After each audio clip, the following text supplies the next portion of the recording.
December 7th, 1941. Your Admiral husband Kimmel, commander of the U.S. Pacific Fleet at Pearl Harbor. You've just received intelligence reports about Japanese naval movements, but your analysts tell you there's nothing to worry about. The Japanese would never dare attack American territory, they say. It would be suicide. You go to bed that Saturday night, feeling secure. Your battleships are safely moored in the harbor. Your aircraft are neatly lined up on the airfields. Everything is exactly where it should be for a peaceful Sunday morning in paradise. 6 hours later, you're standing in the wreckage of your fleet, watching the USS Arizona burn, knowing that your career is over and wondering how you could have been so catastrophically wrong. But here's the thing about military blunders. They're never just one person's fault. They're the result of arrogance, bad intelligence, political pressure, and sometimes just plain stupidity. And the 20th century was absolutely packed with them. Today, I'm counting down the 5 biggest military disasters of the past 100 years. Mistakes so massive, they changed the course of history and cost millions of lives. Number 5, the Maginot Line, France's $3 billion mistake. Let's start with France in the 1930s. After getting absolutely hammered in World War I, the French were determined never to let the Germans invade again. Their solution? Build the most expensive, most sophisticated defensive line in history. The Maginot Line cost roughly $3 billion in today's money. It stretched along France's border with Germany. Massive concrete fortresses, underground railways, air conditioning, even movie theaters for the troops. French generals were so proud of it, they gave tours to foreign dignitaries. It was supposed to be impregnable. There was just one tiny problem. It didn't cover the Belgian border. French military planners figured the Germans would never come through Belgium again. They'd learned their lesson from World War I, right? The Ardennes forest was too thick for tanks, they said. No modern army could get through there quickly enough to matter. Wrong. In May 1940, German tanks rolled through the Ardennes forest like it was a highway, completely bypassing the Maginot Line. While French soldiers sat in their comfortable bunkers, waiting for an attack that never came, German forces were racing toward Paris. France fell in 6 weeks. The most expensive defensive system in history was defeated without firing a shot. The French had spent a decade and billions of francs building the perfect defense against the last war, not the next one. General Heinz Guderian, who led the German breakthrough, later said, "The Maginot Line was a monument to the stupidity of man." Harsh, but fair. The French had forgotten the most basic rule of warfare. Your enemy gets a vote in your plans. Number 4, Operation Barbarossa, Hitler's fatal gamble, June 22nd, 1941. Hitler launches the largest military operation in history. 3.8 million troops, 3,350 tanks, and 2,770 aircraft attacking the Soviet Union along an 1,800-mile front. The plan was to crush the Red Army in 6 weeks and be home before winter. At first, it looked like it might work. German forces advanced hundreds of miles in the first weeks, captured millions of Soviet prisoners, and came within sight of Moscow's spires. Stalin was so shocked he disappeared for days, apparently having a nervous breakdown in his dacha. But Hitler made 3 catastrophic mistakes. First, he divided his forces between 3 different objectives: Leningrad in the north, Moscow in the center, and the oil fields in the south. Instead of concentrating overwhelming force on one target, he tried to do everything at once. Second, he completely underestimated Soviet manpower. German intelligence thought the USSR had about 200 divisions. They actually had over 600, with more being formed every week. Every time the Germans destroyed a Soviet army, 2 more appeared to replace it. It was like fighting a hydra. Third, and most fatally, he ignored the Russian winter. German soldiers were still wearing summer uniforms when temperatures dropped to minus 40 degrees Fahrenheit. Their equipment froze solid, their fuel turned to sludge, and their supply lines collapsed under the weight of snow and ice. By December 1941, Operation Barbarossa had stalled completely. What was supposed to be a quick victory turned into a 4-year nightmare that ultimately destroyed Nazi Germany. Hitler had opened a two-front war he couldn't win, and it cost him everything.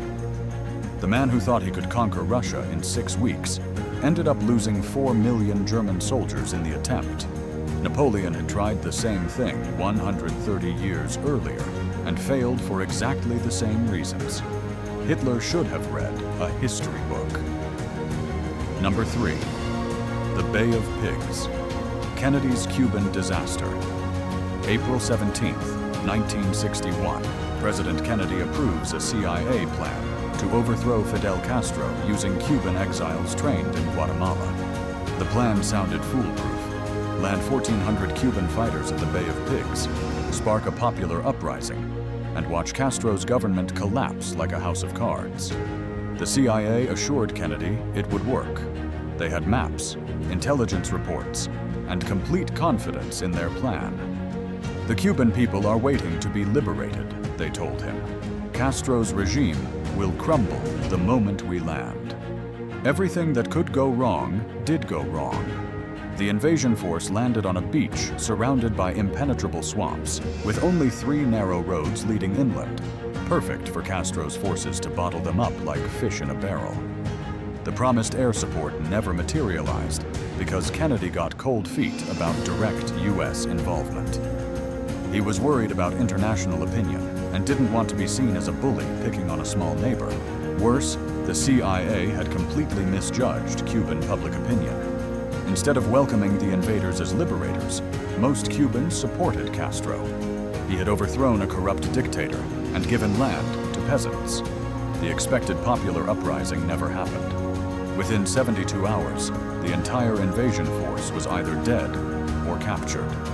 Castro paraded the prisoners on television, humiliating the United States in front of the world. It was a complete disaster. The political consequences were enormous. Castro, who had been trying to stay neutral in the Cold War, immediately aligned with the Soviet Union. The failed invasion gave the Soviets a foothold 90 miles from Florida, leading directly to the Cuban Missile Crisis. Kennedy later said the Bay of Pigs was the worst experience of his life. He fired CIA Director Allen Dulles and vowed never again to trust military experts without asking hard questions. The disaster taught him to be skeptical of easy solutions to complex problems. Number 2. Pearl Harbor, America's wake-up call. Back to December 7, 1941. The attack on Pearl Harbor wasn't just a tactical surprise. It was an intelligence failure of epic proportions. The signs were everywhere, but nobody connected the dots. U.S. codebreakers had cracked Japanese diplomatic codes and knew war was coming. They intercepted messages about Japan breaking off negotiations. They knew something big was planned for early December. They just didn't know where or when. Radar operators detected the incoming Japanese planes at 7:02 a.m., but were told they were probably American B-17s flying in from California. "Don't worry about it," their supervisor said. "Go get some breakfast." A Japanese midget submarine was sunk outside Pearl Harbor at 6:45 a.m., more than an hour before the air attack began. But nobody thought to raise the alarm or ask why enemy submarines were prowling around America's most important naval base. The real blunder wasn't the attack itself. It was how unprepared the Americans were. Aircraft were parked wingtip to wingtip to prevent sabotage, making them perfect targets for Japanese bombers. Anti-aircraft ammunition was locked away in storage. Most of the fleet's officers were ashore recovering from a party the night before. In 2 hours, the Japanese sank or damaged 18 U.S. warships, destroyed 188 aircraft, and killed over 2,400 Americans. But they made one crucial mistake. They didn't hit the fuel depots, repair facilities, or submarine base. If they had, the U.S. Pacific Fleet would have been crippled for years instead of months. Admiral Yamamoto, who planned the attack, knew it was ultimately a mistake. "I fear all we have done is to awaken a sleeping giant and fill him with a terrible resolve," he reportedly said. He was right. Pearl Harbor united America like nothing else could have, and guaranteed Japan would face the full industrial might of the United States. Within months, American factories were churning out ships, planes, and weapons faster than Japan could destroy them. The sleeping giant was awake, and it was furious. Number 1. Hitler's declaration of war on America. December 11th, 1941. 4 days after Pearl Harbor, Hitler does something so monumentally stupid that his own generals couldn't believe it. He declares war on the United States. Think about this for a second. America had just been attacked by Japan and was focused entirely on the Pacific. Roosevelt was struggling to convince Congress to also fight Germany. Most Americans wanted revenge against Japan, not a war in Europe. Hitler could have stayed quiet, let America exhaust itself fighting Japan, and concentrated on defeating the Soviet Union. His own advisors begged him not to do it. "Let the Americans and Japanese bleed each other white," they said. "We have enough enemies already." Instead, he handed Roosevelt exactly what he needed, a reason to fight a two-front war. Suddenly, America's massive industrial capacity was turned against Germany. American bombers started flattening German cities. American troops landed in North Africa, then Italy, then France. Hitler's reasoning was that Japan would tie down American forces in the Pacific. What he didn't understand was that America was big enough to fight both wars simultaneously. U.S. industrial production doubled between 1941 and 1945. They built 300,000 aircraft, 100,000 tanks, and 6,000 ships, while also developing the atomic bomb. By declaring war on America, Hitler guaranteed his own defeat. He turned a regional conflict into a truly global war that Germany had no chance of winning. It was the single dumbest strategic decision of the 20th century. Even Hitler eventually realized his mistake. In his final days in the bunker, he reportedly said, "The Americans were never supposed to be our main enemy. That was my greatest error. Too little, too late." What connects all these blunders? Arrogance. Every one of these disasters happened because leaders thought they were smarter than they actually were. The French thought they could predict exactly how the next war would be fought. Hitler thought he could conquer Russia in 6 weeks and fight America at the same time. The CIA thought overthrowing Castro would be easy. American commanders thought Pearl Harbor was too far away to attack. Military history is littered with brilliant plans that failed because someone didn't ask the right questions. What if we're wrong? What if the enemy doesn't do what we expect? What if our assumptions are completely off base? The best military leaders are the ones who assume they're probably missing something important. They plan for failure, not just success. They ask uncomfortable questions and listen to people who disagree with them. They remember that the enemy is trying to kill them, not cooperate with their plans. These 5 blunders cost millions of lives and changed the course of history. But they also taught us valuable lessons about the dangers of overconfidence, the importance of good intelligence, and the need to always have a plan B. The 20th century was full of military disasters, but these 5 stand out because they were so completely avoidable.